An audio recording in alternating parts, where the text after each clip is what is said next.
So welcome back to Top 5 Sunday. Yes, Top 5 Sunday. We are back on Top 5 Sunday. We're back on top of this. It's been gone for like a week because Christmas was on there and there was no point in posting it on Christmas Day, so we might as well get right into this. In today's video, we're basically going to go over top 5 heroes / protagonists in video games of my own personal opinion, so don't get loads of hate on me because it's my list, not your list.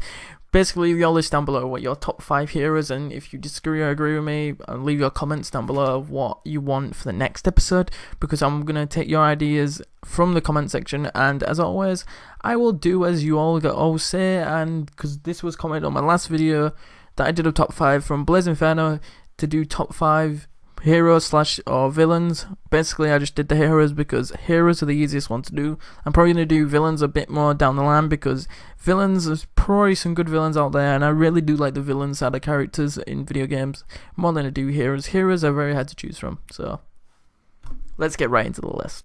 So in at number 5, I've chosen Batman from the Arkham series. Basically, I've chosen Batman from the Arkham series is because, well, Batman is my favourite, superhero from comic books and shit, and basically having Batman as one in this top 5 is because Batman is an ordinary man. He's not like any of the other superheroes out there. Basically, he does everything by himself with the help of Alfred and Lucius Fox.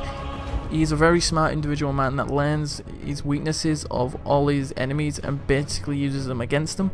It's a really smart character, and I really do enjoy this as a character because I love comic books.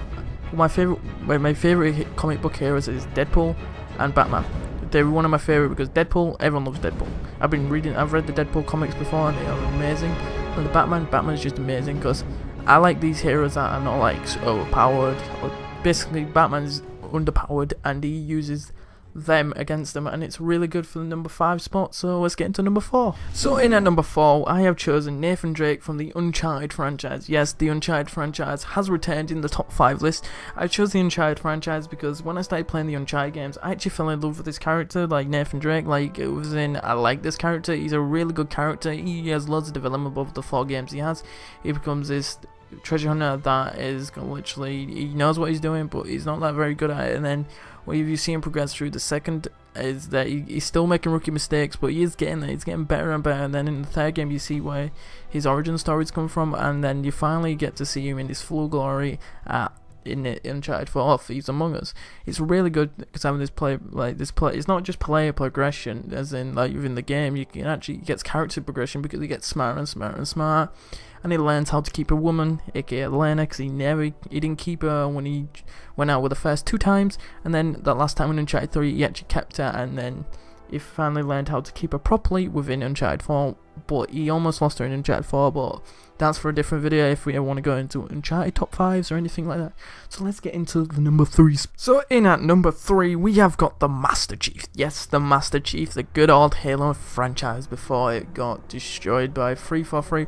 But anyway, the Master Chief I've chosen for number 3 is because the Master Chief is a badass. Simply badass. That's literally it. The Master Chief goes through lots of shit within the Halo franchises, within him he goes down with the UNSC, it gets destroyed, and then he helps defend off the Covenant from the Earth, and he actually succeeds at this, and then he loses Cortana, and he does everything just to get Cortana back, but in the end he does not get her back, and this is a really good thing because Halo is one of my franchises I grew up on. The very first Halo is one of the very first games I ever played, and I'm really glad that I actually played it because the Master Chief is a badass, simply a badass, always been a badass, because anything he goes through, he is literally killing grunts, the Covenant, no matter what, he's always killing these motherfuckers. He doesn't care as long as he gets his objective completed and done, and he does actually care for others, as he shows that in Halo 4 and 5, he actually does care about Cortana and he wants to get her back as long as it takes.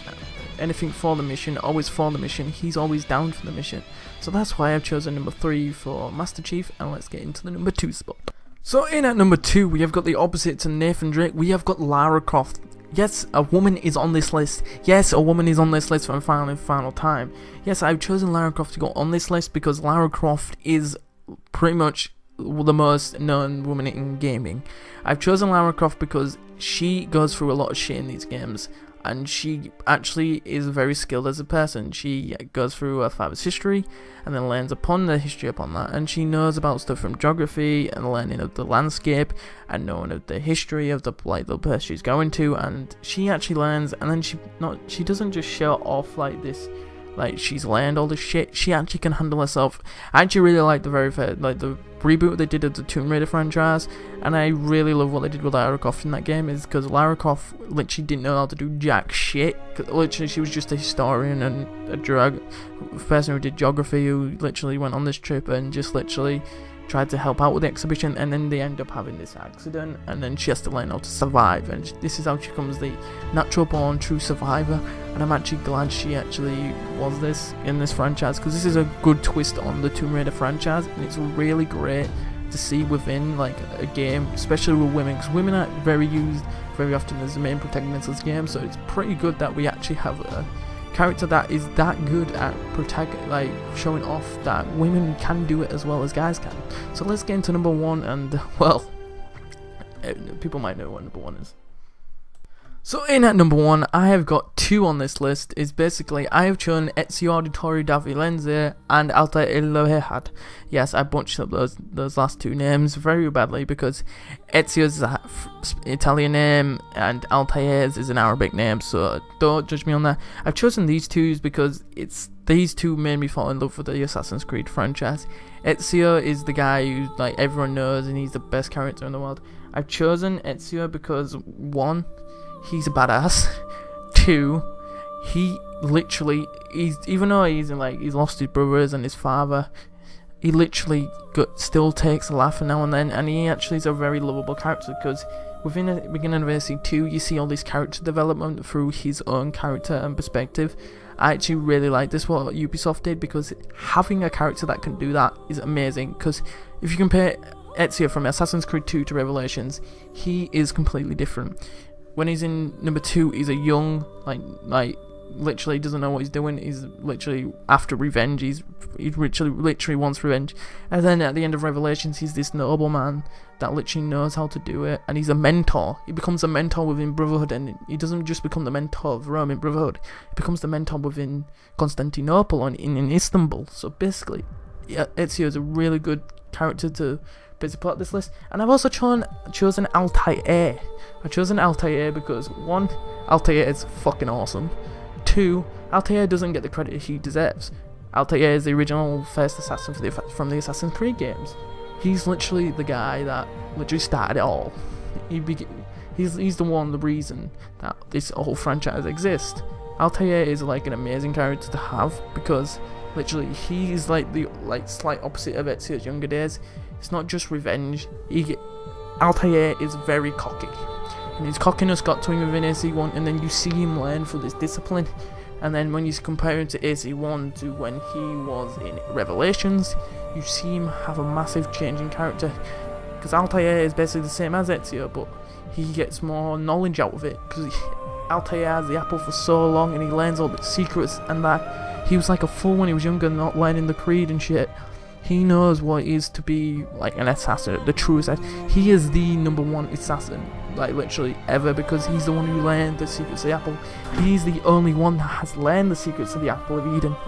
And this is really good for a character to put on this list, because he's a badass and he knows the knowledge like Ezio did. Because Ezio went out exploring for the knowledge of Altair, and literally he learned this.